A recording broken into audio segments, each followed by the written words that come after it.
Hello guys, तो एक बार फिर से आप सब लोग का अपने यूट्यूब चैनल पर वेलकम करता हूँ। उम्मीद करता हूँ सब लोग काफ़ी अच्छे होंगे।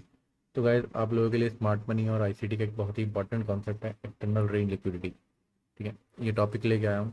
तो वीडियो को बिल्कुल भी स्किप मत करना, पूरा लास्ट तक देखना। आपको सारे डाउट यहीं पे क्लियर हो जाएंगे, आपको कोई दूसरा वीडियो देखने की ज़रूरत नहीं पड़ेगी। ठीक है, तो फटाफट से स्टार्ट करते हैं हमारा टॉपिक एक्सटर्नल रेंज लिक्विडिटी। पहले हम एक अप ट्रेंड की डिस्कशन कर लेते हैं, फिर एक डाउन ट्रेंड की, फिर दोनों का एक एक एग्जाम्पल देखेंगे। ठीक है, तो देखो, सबसे पहले तो एक्सटर्नल वर्ड ही आपके लिए एक समझ में आ जाना चाहिए। एक्सटर्नल रेंज मतलब बाहर की रेंज, मतलब एक्सटर्नल मतलब एक बाहर। ठीक है, तो एक बाहर की रेंज क्या है हो सकती है, वहाँ पे कितना, जितने भी हमारी एक्सटर्नल पॉइंट्स होते हैं वहाँ पे हमेशा हमारे स्विंग पे एक लिक्विडिटी होती है। हर स्विंग में हमारे एक लिक्विडिटी होती है। तो ठीक है, लेकिन हमारे लिए एक्सटर्नल स्विंग कौन सा है, हमें वो जानना जरूरी है। वहाँ पे होगी अगर लिक्विडिटी होता है तो बहुत ही अच्छे अच्छे ट्रेड हमें वहाँ पे मिलते हैं, बहुत ही लंबे टारगेट भी वहाँ से मिलते हैं। तो इसलिए हम लोग उसको समझ लेते हैं हमारे लिए एक्सटर्नल लिक्विडिटी होती कौन सी है। ठीक है, तो देखो, जब प्राइस मार्केट में ऊपर की तरफ जाता है, स्ट्रक्चर एक हाई बनाता है, प्राइस ऊपर गया है यहाँ पे। ठीक है, यहाँ पे प्राइस ऊपर गया, एक हाई लगा।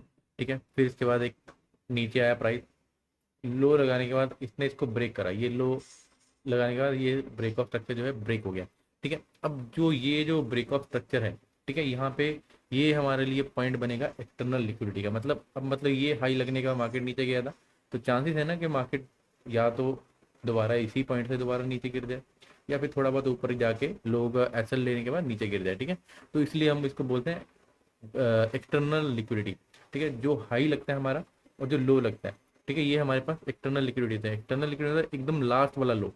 ठीक है, इसके बीच में हो सकता है, इसके बीच में हो सकता है यहाँ पे कुछ पुल बैक्स आपको देखने के लिए मिल जाए। ठीक है, इसके बीच में आपको कुछ पुल बैक देखने को मिले, लेकिन हमें एक्सटर्नल लिक्विडिटी किसको कंसिडर करना है, जो हमारा सबसे लोएस्ट पॉइंट होगा, जिसको लो लगाने के बाद ये वाला हाई ब्रेक हुआ है। ठीक है, ये हमारा हाई ब्रेक हुआ है। ठीक है, अब ये मेरे पास एक्सटर्नल लिक्विडिटी बन गया। अब ये मेरे पास ब्रेक ऑफ स्ट्रक्चर हुआ, लेकिन जब सस्टेन नहीं कर पाया तो प्राइस आया नीचे।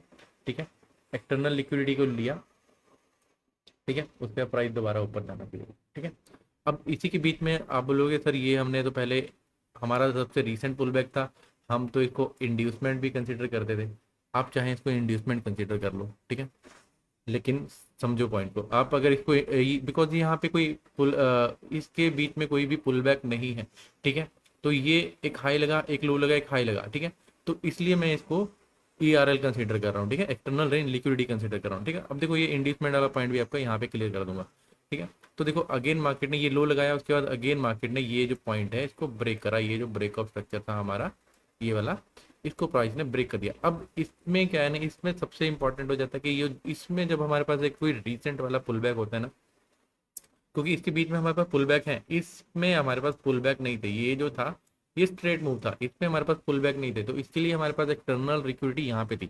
लेकिन इस केस में हमारे पास पुल बैक है बीच में। ठीक है, इस पूरे मूव के अंदर, इस पूरे मूव के अंदर, ठीक है, हमारे पास ये दो पुल बैक है यहाँ पे। ठीक है, तो इसलिए यहाँ पे हमारे पास इंड्यूसमेंट वाला कॉन्सेप्ट आ जाता है कि ठीक है, ये पहला जो सबसे रिसेंट पुल बैक है इस रेंज के अंदर, ये मेरे पास इंड्यूसमेंट रहेगा।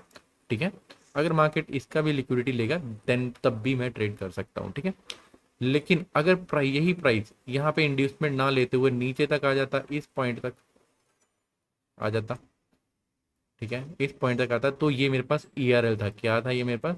ई R L, external range liquidity, फिर यहाँ से ऊपर जाना शुरू करता। ठीक है, तो ये मेरे पास एक पॉइंट हो गया। अब दूसरा, प्राइस फिर से गया, प्राइस ने फिर से लिया, इंड्यूसमेंट पे सस्टेन नहीं कर पाया, हमारे ईआरएल को लेके फिर ऊपर गया। ठीक है, अब एक केस बनता है कि मार्केट ऊपर से भी, तो ये भी तो मेरे पास सारी लिक्विडिटीज हैं, ये भी तो मेरे पास एक्सटर्नल लिक्विडिटी है, ये जो जितना भी मार्केट है ये भी मेरे पास है। जब भी मार्केट इस हाई को ब्रेक करे उस टाइम भी अपने को अपॉर्चुनिटी मिलती है मार्केट में डाउन साइड का ट्रेड लेने का।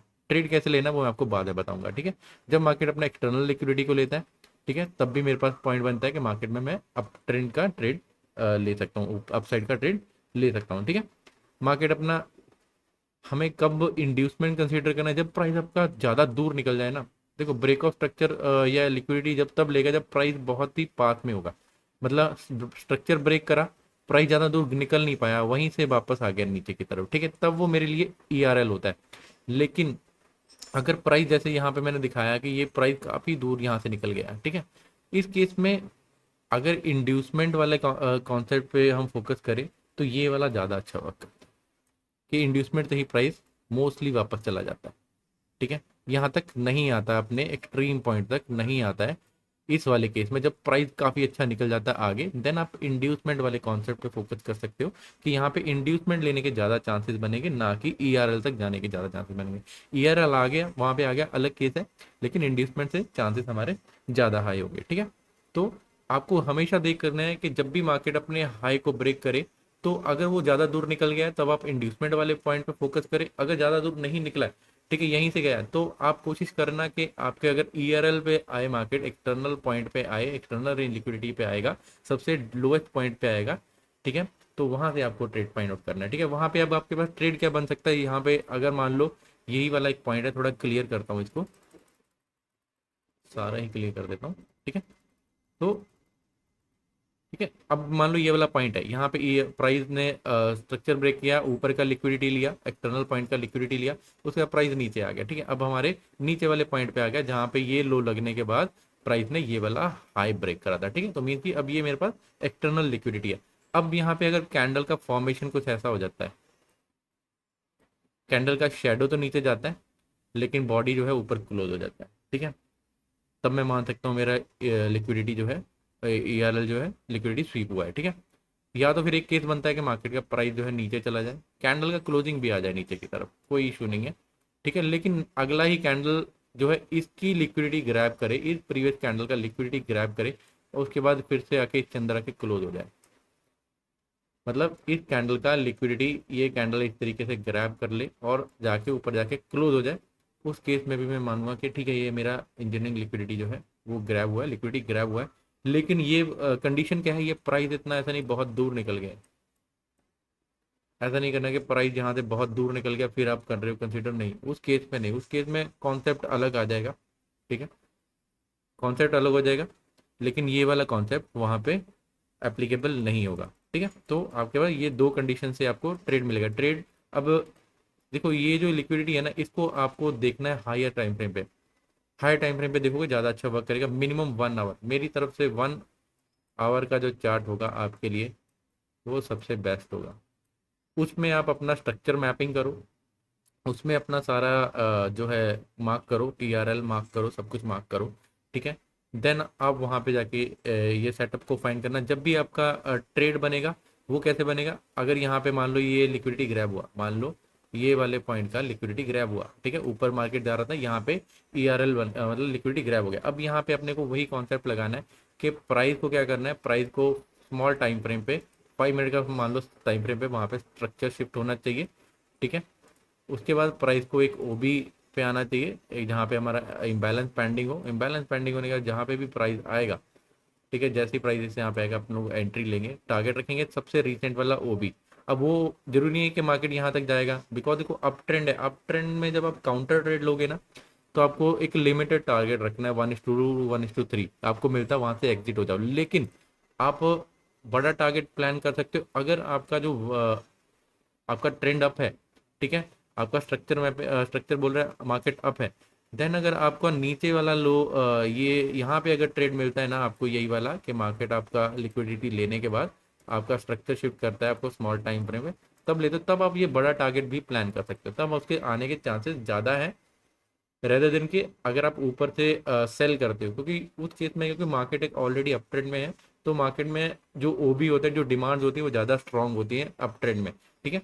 तो अगर आप काउंटर ट्रेड ले भी रहे हो तो आप अपना 1:2 1:3 लेके निकल जाओ, ज़्यादा लंबा वेट नहीं करो, ठीक है।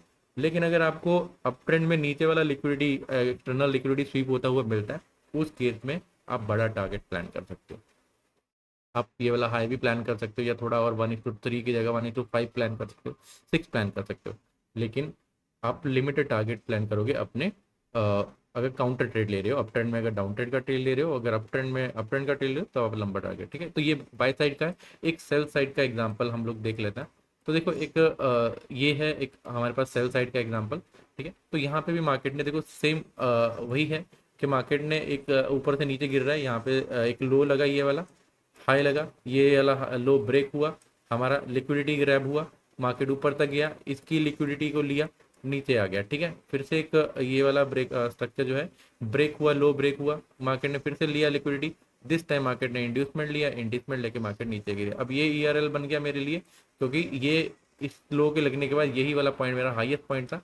तो उसके बाद यहाँ पे मार्केट आया, तो यहाँ पे मार्केट किया गया, यहाँ पे इस ईआरएल को लिया, उसके बाद मार्केट ने गिरना शुरू किया, ठीक है। स्ट्रक्चर हमें वही फाइंड आउट करना है, मार्केट इस तरीके से स्ट्रक्चर फाइंड कर बनाए स्मॉल टाइम में 5 मिनट में मिनिमम, तो आपको ट्रेड लेना है, ठीक है। नीचे से भी आपको यही वाला कॉन्सेप्ट फॉलो करना है, ठीक है।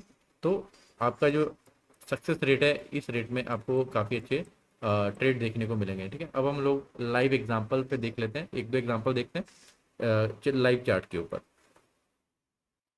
ओके गाइस, तो ये ना हमारा इथेरियम का चार्ट है। यहाँ पे हमारे पास बहुत सारी एग्जांपल्स हैं, तो हम इसको ही डिस्कस कर लेते हैं। 3-4 एग्जांपल डिस्कस करेंगे, आई होप कि आपको समझ में आ जाएगा, ठीक है। तो देखो यार, ये इथेरियम का चार्ट है, आप देख सकते हो यहाँ से एक इम्पल्सिव मूव आया, यहाँ पे ये एक लो लगा, उसके बाद फिर से एक हाई लगा। अब यहाँ पे क्या हुआ, ये हमारा एक्सटर्नल हाई था, मतलब ये हमारा पॉइंट था जहाँ से मार्केट गिरा था लास्ट टाइम, ठीक है। और उसको लास्ट टाइम मार्केट ने यहाँ पे लो बनाया था, तो हमने इसको मार्क कर लिया, और इसको जब देखा कि मार्केट यहाँ पे आ चुका है, तो इस टाइम हम यहाँ पे शिफ्ट हो जाते हैं, ठीक है। अब हम वेट करते हैं अपने 5 मिनट के स्ट्रक्चर शिफ्ट का, तो हम 5 मिनट के चार्ट के ऊपर चलते हैं कि यार क्या हमें उस बेस पे एंट्री मिलता है यहाँ पे या नहीं मिलता है, ठीक है। तो यही वाला वो पार्ट है।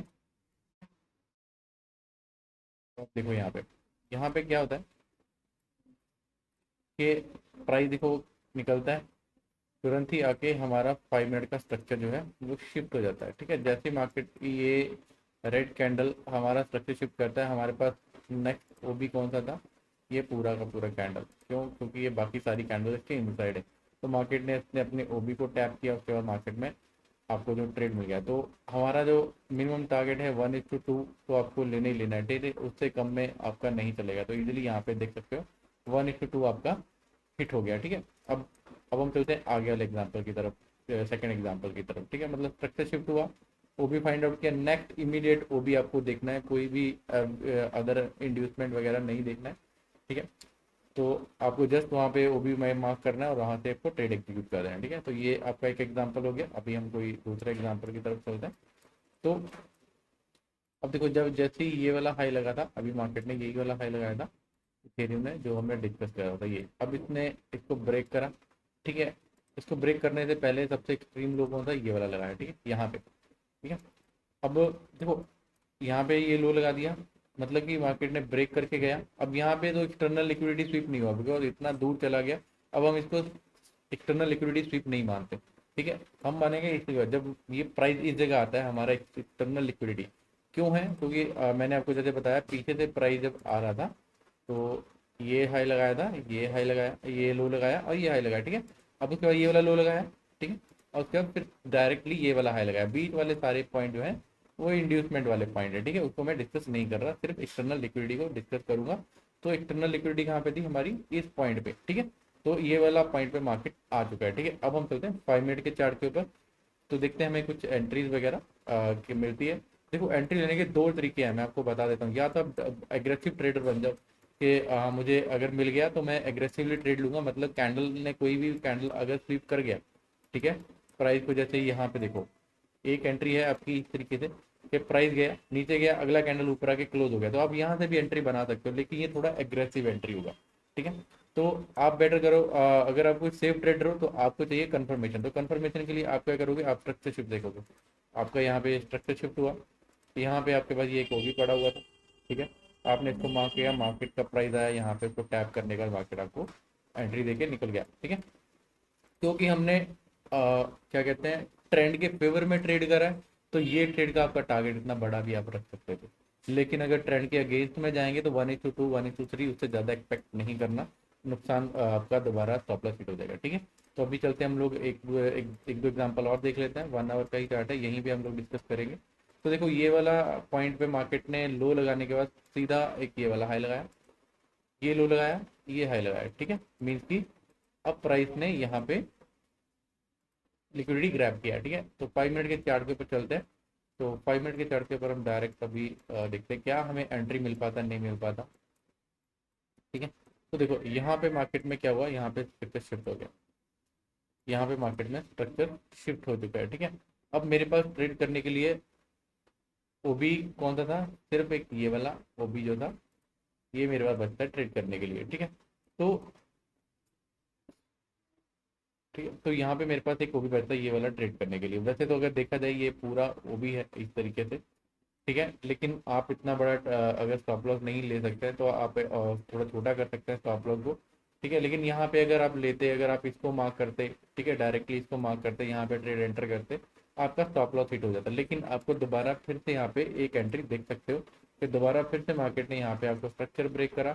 नेक्स्ट इमीडिएट वाला हमारा ओ बी ये था, यहाँ पे आया प्राइस, ठीक है, आपको ट्रेड मिल गया, ठीक है। अब अगेन मैं देखता हूँ कि यहाँ पे कुछ और एग्जांपल है या नहीं है, ठीक है। अब यहाँ पे देखो, यहाँ पे इसने लो ब्रेक करे, लेकिन ये निकल गया, 1 कैंडल 2 कैंडल 3 कैंडल इतना दूर निकल चुका है। और अगर आप इथेरियम के एक्सरसाइज को देखो 20-25 पॉइंट नीचे जा चुका है, तो अब ये मेरे लिए वैलिड नहीं है। अब ये वाला, यहाँ पे मैं वो वाला कॉन्सेप्ट नहीं लगा सकता। लेकिन अब मैं क्या देखता हूँ कि मार्क प्राइस ने ये वाला हाई लगाया, ये लो लगाया, ये हाई लगाया, ये लो लगाया, ठीक है। अब मेरे पास कहाँ पे लिक्विडिटी, कहाँ पे दी, इस पॉइंट पे, क्योंकि ये हाई लगा के ये लो हो गया। अब ये लिक्विडिटी दी और इस पॉइंट पे मेरे पास लिक्विडिटी, ठीक है। तो अब मैं यहाँ पे देख सकता हूँ कि यहाँ पे अगर स्ट्रक्चर शिफ्ट होता है तो मुझे क्या ट्रेड मिलता है 5 मिनट में। दोनों ट्रेड है, ये दोनों डिस्कस करके वीडियो ऑफ करेंगे, ठीक है। तो अब देखो यहाँ पे 5 मिनट में मार्केट का प्राइस क्या करता है। 5 मिनट में हमारे पास यहाँ पे आके मार्केट का जो स्ट्रक्चर है वो शिफ्ट होता है, ठीक है। और उसके बाद जस्ट इमीडिएट वाला हमारे पास वो भी कौन सा, प्राइस आया, टैप किया, आपको का एंट्री मिला,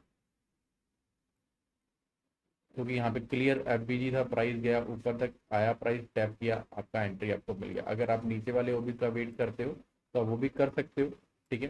नीचे वाले ओबी का वेट करना चाहते हो वो भी कर सकते हो, लेकिन price sometime, most of the time इस केस में आता नहीं है प्राइस यहाँ पे, बिकॉज मार्केट की डायरेक्शन में ये ट्रेड गया। अब देखो यहाँ पे, अब ये जो मैंने प्रीवियसली मार्क करा था, यहाँ पे हमारे पास था पॉइंट, ठीक है, जो लिक्विडिटी पॉइंट था। अब यहाँ पे क्या हुआ, प्राइस ने, यहाँ पे देखो, यहाँ पे प्राइस ने लिक्विडिटी ग्रैब करने के बाद, यही 1 आवर का ही हाई है, ठीक है ये, तो इसकी लिक्विडिटी ग्रैब करने के बाद मार्केट ने यहाँ पे स्ट्रक्चर शिफ्ट किया। मेरे पास जस्ट इमीडिएट ये वाला ओबी था, ठीक है, बफर रख के मैं थोड़ा सा स्टॉप लॉस रखता, वो स्टॉप लॉस भी मेरा चला जाता है, ठीक है, वो स्टॉप लॉस भी मेरा यहाँ पे चला जाता है, ठीक है। लेकिन अगर आप एग्रेसिव वाला जो मैंने आपको बताया, अगर आप एग्रेसिव ट्रेडर थे, आपको यहाँ पे एंट्री मिलती, इसके ऊपर आप स्टॉप लॉस रखते तो आपको यहाँ पे 1:2 मिल जाता, ठीक है। किसी केस में एग्रेसिव ट्रेडर ज़्यादा विन करेगा, किसी ट्रेड में आप कंफर्मेशन ट्रेडर वाला विन करेगा, ठीक है। तो अगेन से मार्केट ने फिर से देखो, फिर से क्या हुआ, फिर से ये लिक्विडिटी ग्रैब हुआ यहाँ पे। अगेन अगर कोई एग्रेसिव ट्रेडर है, उसने एंट्री लिया, उसको पूरा ट्रेड मिल गया। लेकिन अगर हम दे वेट करते कि चलो ठीक है हम स्ट्रक्चर शिफ्ट होने का वेट करेंगे, तो हमारे पास एंट्री ही नहीं आया, हमारे ओबी में मार्केट आया ही नहीं, ये हमारा ओबी था, मार्केट यहाँ पे आया ही नहीं, उसके पहले ही मार्केट जो है पीछे की तरफ मूव कर गया, ठीक है। आई होप कि आपको जो एग्जांपल्स हैं वो क्लियर होगी होंगी, ठीक है। और आपको ये टॉपिक समझ में आया होगा। टॉपिक समझ में आया तो प्लीज़ वीडियो को लाइक कीजिएगा, चैनल को सब्सक्राइब जरूर करके जाना अगर नॉलेज आपको अच्छा मिला तो। तो चलिए मिलेंगे नेक्स्ट वीडियो में, तब तक के लिए बाय बाय, टेक केयर।